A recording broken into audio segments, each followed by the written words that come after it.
Welcome to Mind Body Monday, and I'm excited to have you all here today. You're probably going to be reviewing this on the replay, and feel free to leave comments as you go along. I'm excited on this week's Mind Body Monday because there's two topics that are really close to my heart that I want to share with you. By the way, if this is your first Mind Body Monday, my name is Avraham Gundle, and I encourage you to take a look at the first Mind Body Monday because I lay out the structure and the purpose and the mission of Mind Body Monday, and most importantly, what's in it for you.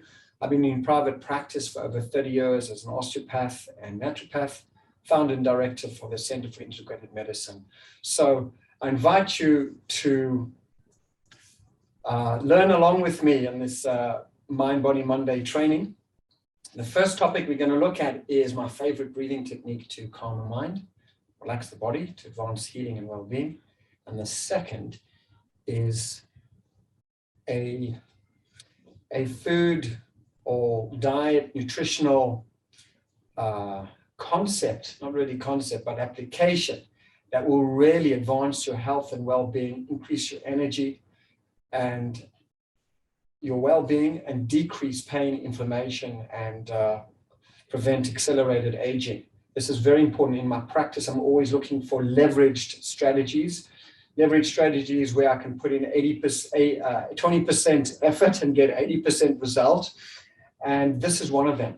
So after the breathing meditation technique I'm going to share with you, I'm going to share with you the breakthrough in some health tips for you. Okay, so this technique is called the harmony breath.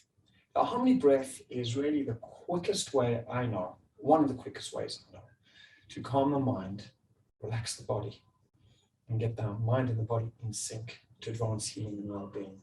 When I'm feeling overwhelmed or stressed, then I would do 1 or 2 or even 3 rounds of this, and it will really settle me, ground me, and it brings more oxygen into the mind, into the brain, into the bloodstream, and down regulates the sympathetic nervous system, which is the fight and flight response, and up regulates, turns up the dial on the parasympathetic nervous system, which is the healing relaxation response, where acceleration of healing occurs in the body.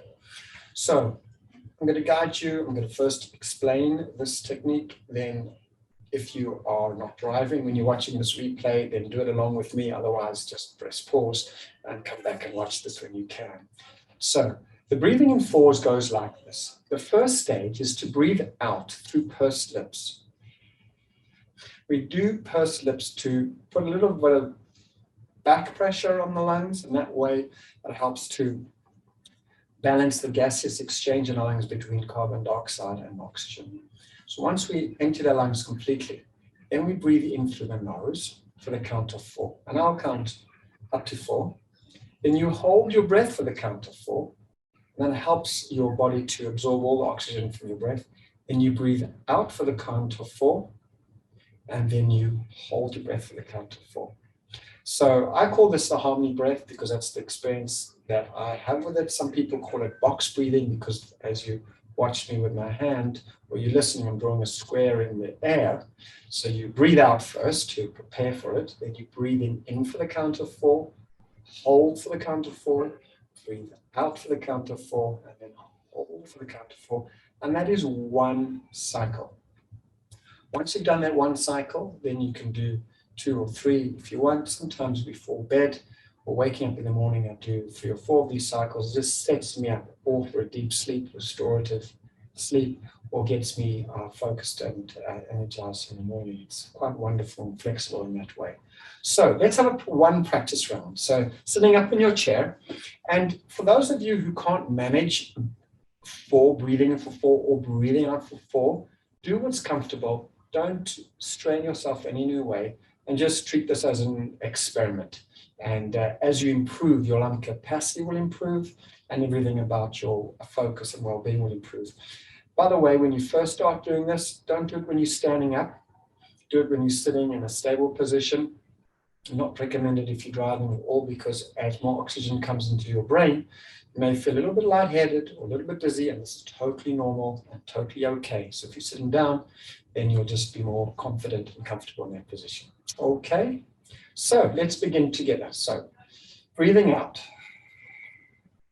I'll count now. Breathing in for 4. 1, 2, 3, 4. Hold your breath. 1, 2, 3, 4. Breathing out through pursed lips. 1, 2, 3, 4. And hold your breath. 1, 2, 3, and 4.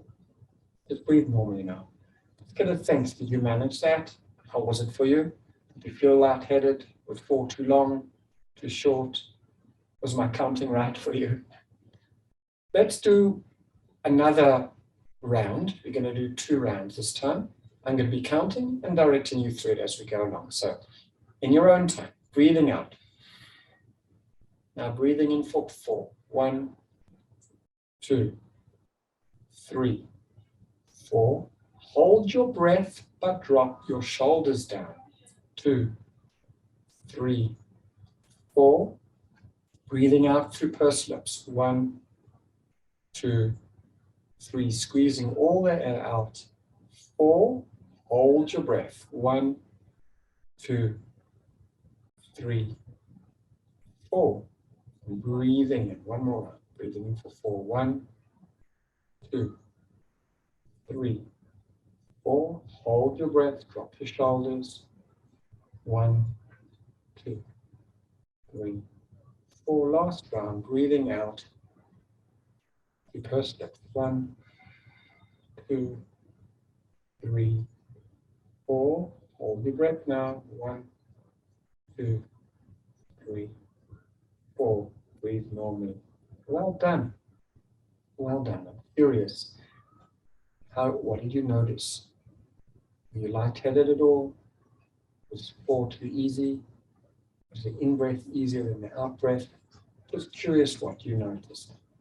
Now, I'm going to invite you just to do 2 rounds on your own.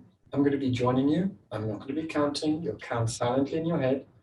Just normally when I teach large groups with this harmony breath, when I get to 4 on the in-breath, most people's shoulders are up here. That's why I say when you get to the end of your first in-breath, just drop your shoulders down, but still hold your breath. Okay, let's do this together. I'm not counting. You'll count silently for yourself in your mind. Let's go. Breathing out and beginning.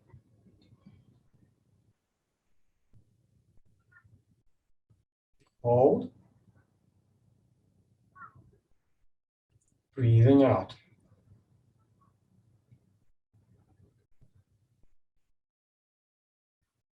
Hold. Breathing in.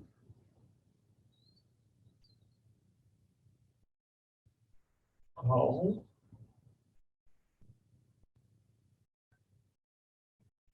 Breathing out.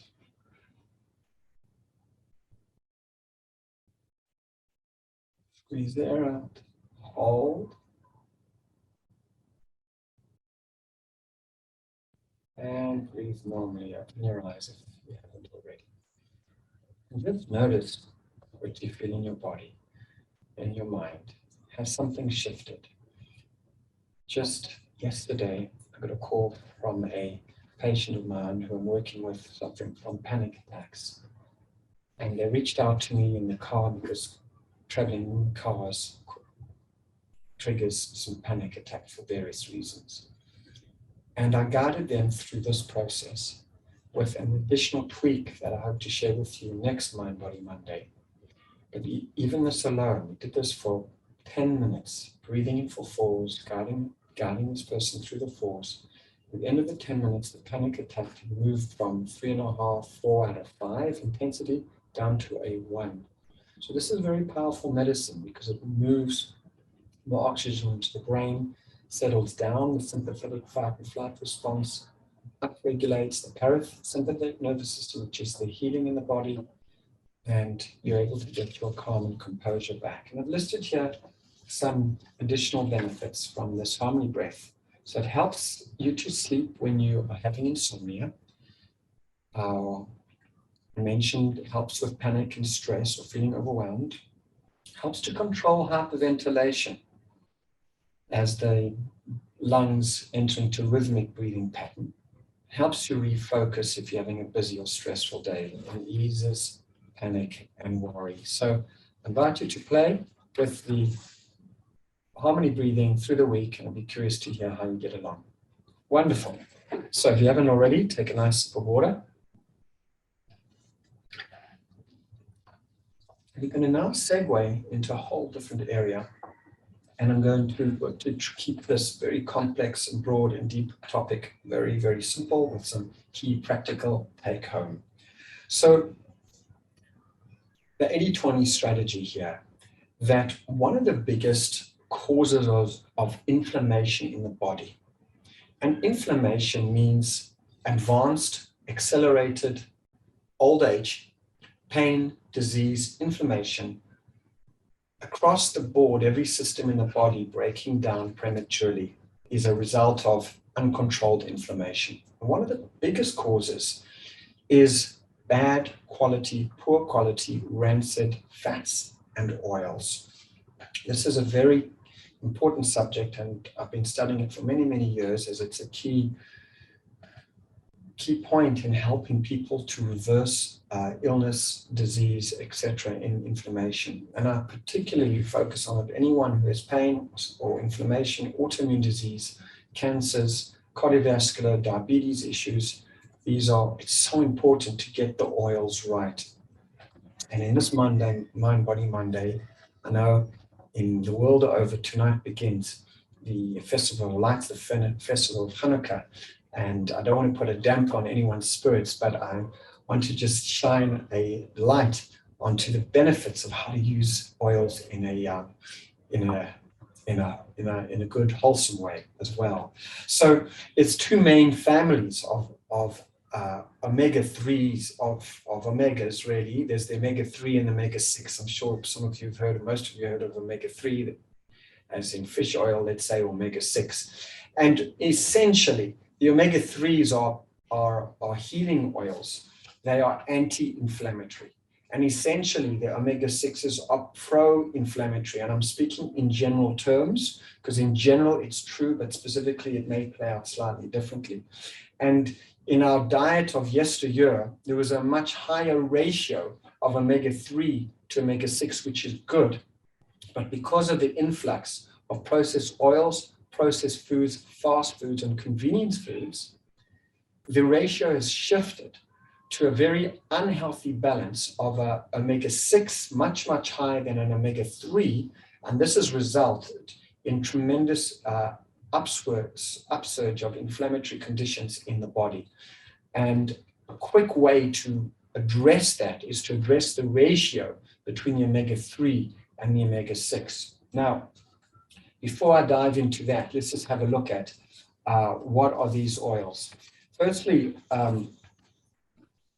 essential fatty acids, as this family of omega-3 and omega-6 is really called, are essential because the body can't make them, and we need to get them from sources outside of the body.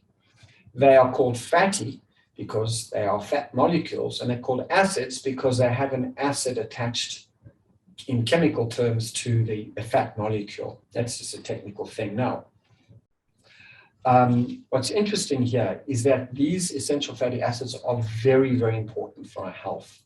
They, in healthy forms, they make up the building blocks of every cell in our body, and they make up the building blocks of every organelle, most organelles within every cell of the body.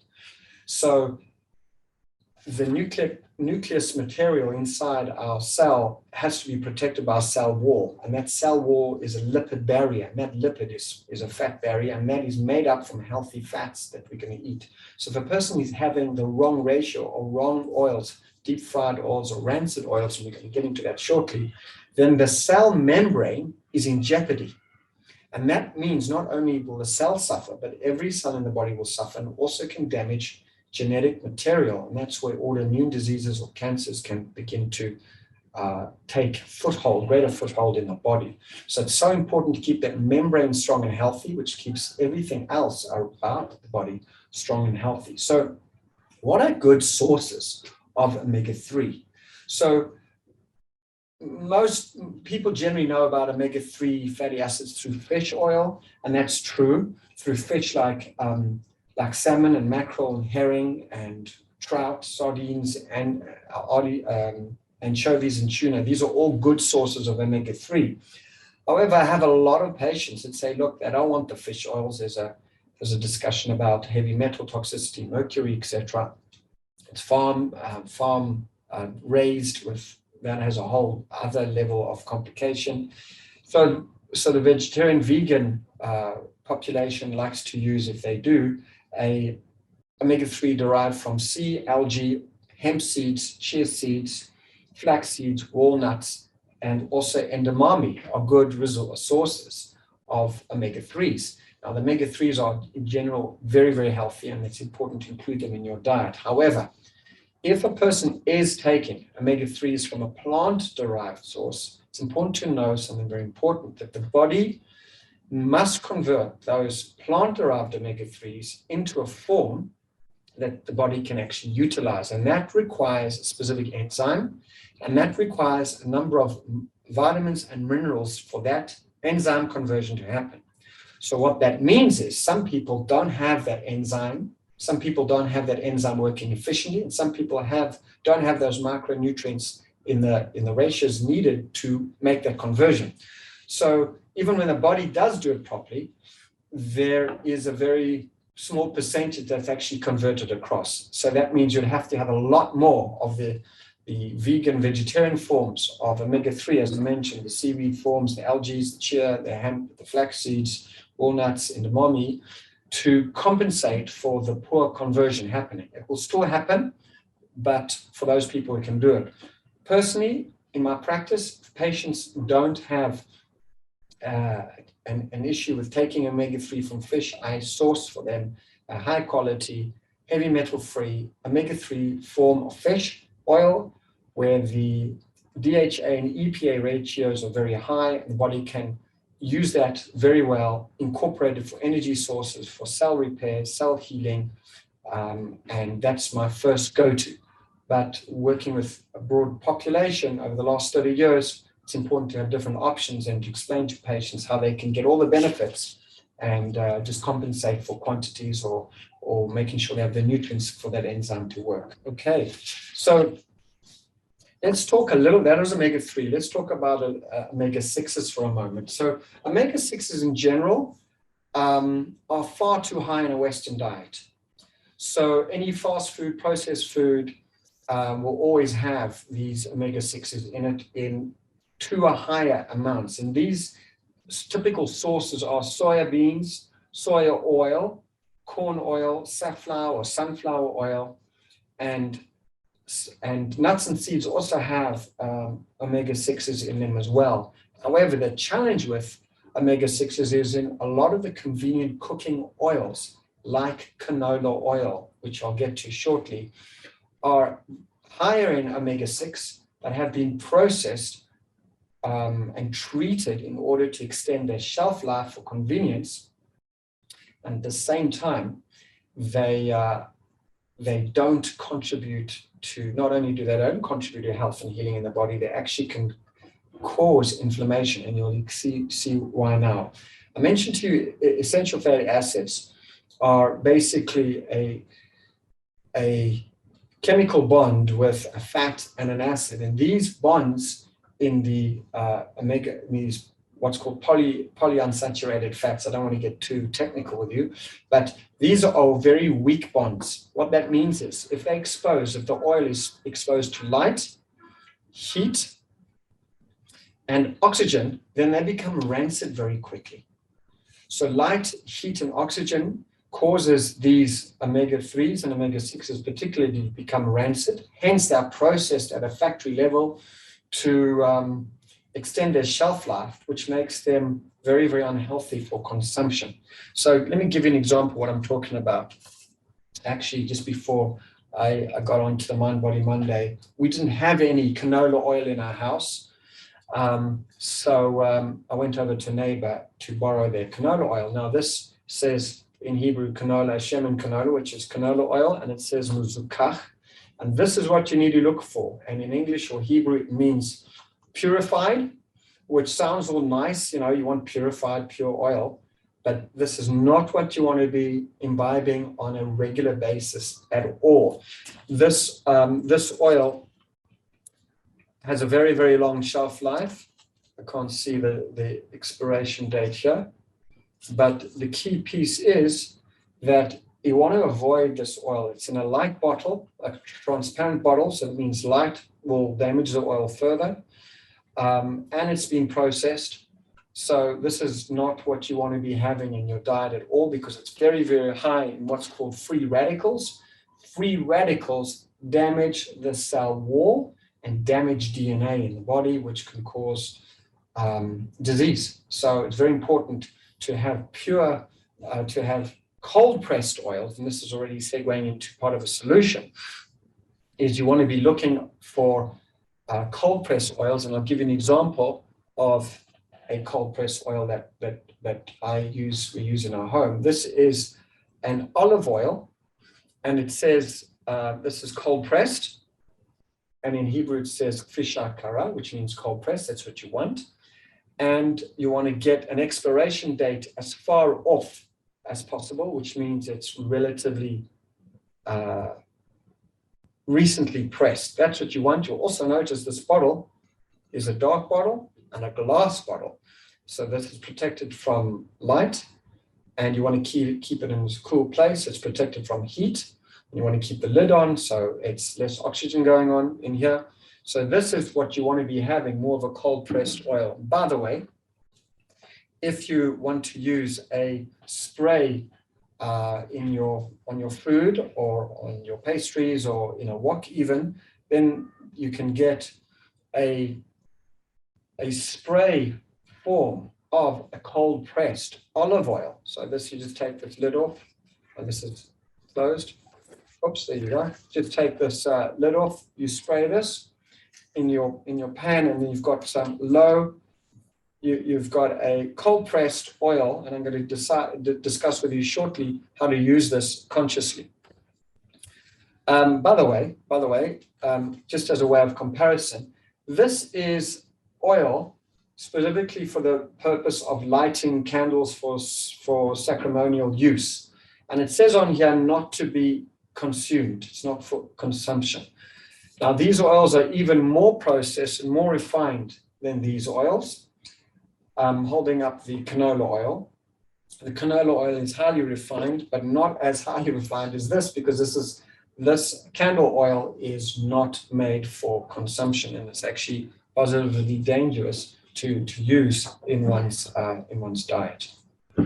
Okay, so we've had a little bit of a look at the dangers of oils, and segueing a little bit into how to become a conscious consumer. So you want to be looking at unprocessed oils, cold pressed oils, and in a glass bottle preferably, and a dark glass bottle preferably.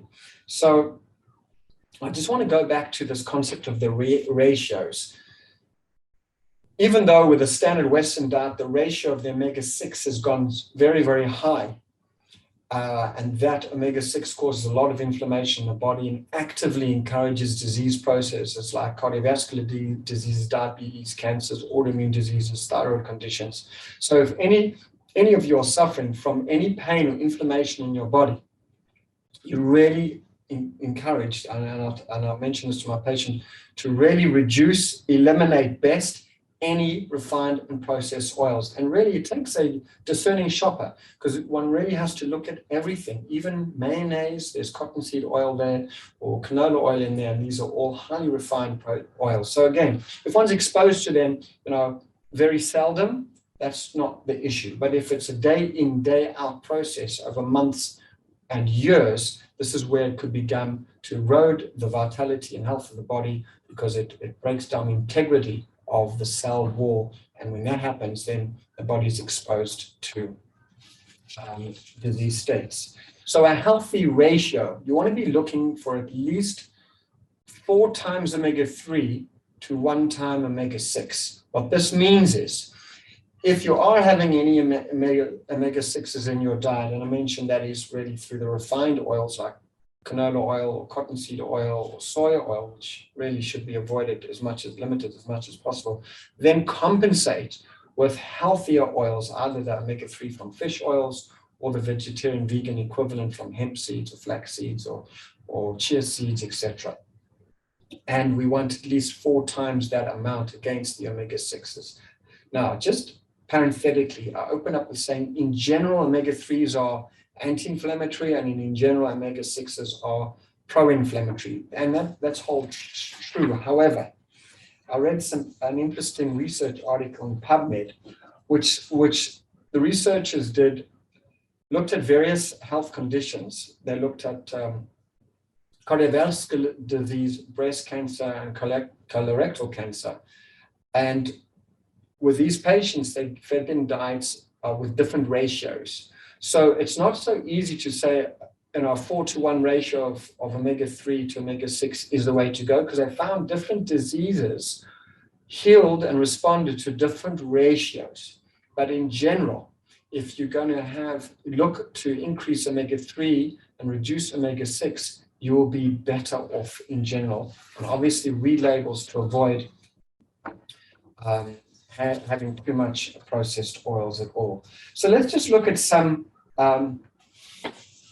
just before I segue into looking at some of the other oil options, a practical way to determine if you have inflammation going on in your body. Number one is, how's your gums? If you rub your finger inside your gums, or you floss, or you brush, and your gums bleed easily, the gums are a real predictor of health in the body, not only oral health, but health in the body in general. So for sure, you want to increase your oral hygiene as best as possible. There are many strategies to do that.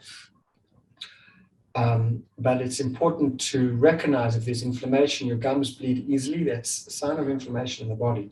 If there's any pain or stiffness, joint stiffness, or an active disease process in your body, then obviously that's a sign of inflammation, and you want to address that, at least from an oil perspective, because there are many facets to this discussion, but at least turn off the inflammation through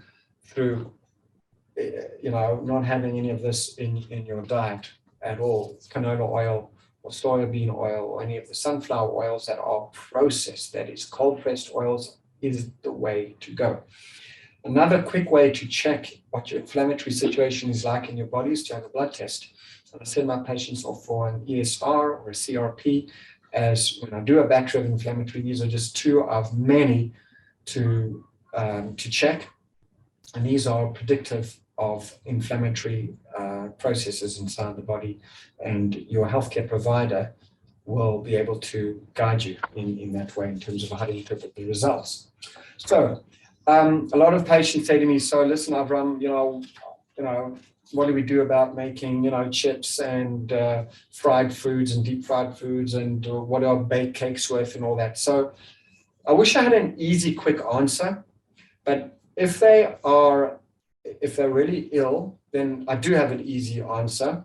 And that is really just to limit as much as possible, avoid even better. Your healing will be exponentially improved with getting rid of these poor quality oils that are very much inflammatory. Otherwise, for things like a stir fry, if you got your wok or your pan, you can make a stir fry. Here's a quick tip that in China, if you watch how the chefs make a stir fry, what they do is they don't add in first the oil. They add first the water. And that heats up the wok, gets everything prepared. Then some will add a little bit of either coconut oil, or if a person can, butter, which are saturated fats, which are much more stable. Coconut oil is much more stable than olive oil. And then they would add the vegetables. Now, the water does two things. It prevents the oil from heating too high, because it gets too high, it releases what's called aldehydes that we can inhale. And if that happens, it damages lung tissue and creates free radicals in the body, but also protects the oil from becoming more rancid by overheating. So they're really onto something. Another form of cooking is to throw the water in first and then your vegetables, and then top that off with a little bit of oil for flavoring, etc. Again, my preference, what we do at home, is I personally put in some coconut oil in my wok, then I add in my herbs and my spices, then I add in my vegetables, and carefully I put a little bit of water in there to help it steam in a way as well and get a nice cook and flavor that way. So for those of you who can use butter, then do so. If you can't, then coconut oil. And if you don't like that taste of coconut oil, by the way, there's a lot of healing properties within coconut oil that provides what's called MCTs, which are medium chain fatty acids, and these are very good for energy and for brain and for focus. Wonderful things there in coconut oil. And if you can't use that, then a little bit of olive oil after the water, and carefully, if you're obviously having oil and water over the fire, you want to be careful about that. And then add in your vegetables third or second after your oil. Okay, so I showed you some of my oils. By the way, this is an oil that one of my patients recommended. And I'm not for or against this company or any of these companies. I just want people to become educated in how to make the best decisions to advance their healthcare. Now, this looks great. They've done a great job in their marketing, got a nice avocado. This is avocado oil here, rich, smooth flavor, non-GMO, by the way, that's an important thing. The sunflower or the canola oils are GMO. It's a different discussion. You want to avoid GMOs as much as possible. It's also vegan, which is great. But if you turn over and you read the fine print, and I actually called the company, the importer, to ask and clarify, it says contents 100% avocado oil, merzukat, which in English means refined. This is not a cold pressed oil. So it does not satisfy my requirement of having a cold pressed oil. So the best thing, again, is use sparingly or preferably not at all. Go back to a cold press virgin olive oil or a olive oil spray with no gases in here that are harmful. And those are some of the strategies here. So you've seen my oils, and what I'm sharing with you is not convenient, okay? And I recognize that, and I wish I had an easy answer for baking and cooking without these really refined processed oils. I would say just limit one's exposure to them. And if one is, strong and healthy, then if you want to have these foods, have them, but they should be on the low exposure list. And the more unhealthy one is, the more challenged one's health is, then the tolerance for these things should become lower and lower. So let's just summarize some of the key takeaways. We started off with the breathing in fours. And the breathing in fours is the quickest way, I believe, to really shunt oxygen into your brain, calm your body, calm your mind, balance overwhelm and stress. And it's a wonderful practice to do to two bookends of your day. Before I go to sleep, I'll do it waking up in the morning, and that way I can greet my day with some healthy breathing to calm, settle my mind and to focus. I spoke about limiting processed oils and to become a discerning shopper, to look on the labels to avoid processed oils, heated oils. Oils should be in dark green bottles and cold pressed wherever possible. Limit or avoid preferably deep frying, as the heat and the aldehydes create more problems for the body. The aldehydes for the lungs, they're toxic vapors, and the heat breaks down the weak bonds in the oil, which creates free radicals that damages cells in the body. I spoke about stir frying. My best way to do it is to really add the water first, maybe then the vegetables and then some of the oil, or if you want to use coconut oil, that's really the best way to go. Now, just as a close, If you have had a high exposure to poor quality oils, then your next step to help heal your body is simply to reduce that exposure, but drink more water, and specifically lemon water. Lemon is used frequently in detergents and cleaning agents because it cuts through oils, and just having in the morning a full glass, 6 to 8 ounce glass of fresh water with half a lemon squeezed into that will help ease the liver, the gallbladder, the common bile duct, the digestive system, and get your body going again. Hope this has been helpful. And I want to announce a winner, by the way, from last week. Last week, there was a challenge to do to drink more water in last week's Mind Body Monday, to chew one's food more thoroughly. And for those of you who did the check-in, so a Mrs. Reiser okay, I won't say too much, but a Mrs. Reiser got my meditation, my new meditation, which really balances the parasympathetic and sympathetic nervous systems. So that was in her inbox sent last week. And my challenge to you all, so well done to you, Mrs. Reiser, for playing along in the chat. You got that in your inbox. And I want to end with a challenge for all of you for the week, is to begin to read labels on your oils and to reduce your processed oils. And if you are having any fried fatty foods, just to be conscious of not overdoing it, and to have some lemon water to get you going. So the challenge for this week is choosing one thing, either reducing your oils or just notice the processed oils in your diet, or drinking more lemon water. You can choose one of those three. Okay, thank you once again for showing up for Mind Body Monday. I look forward to seeing you next week, where we're going to discuss another tweak, a breathing exercise, and another new 80-20 leverage technique to advance your health and well-being. See you next week.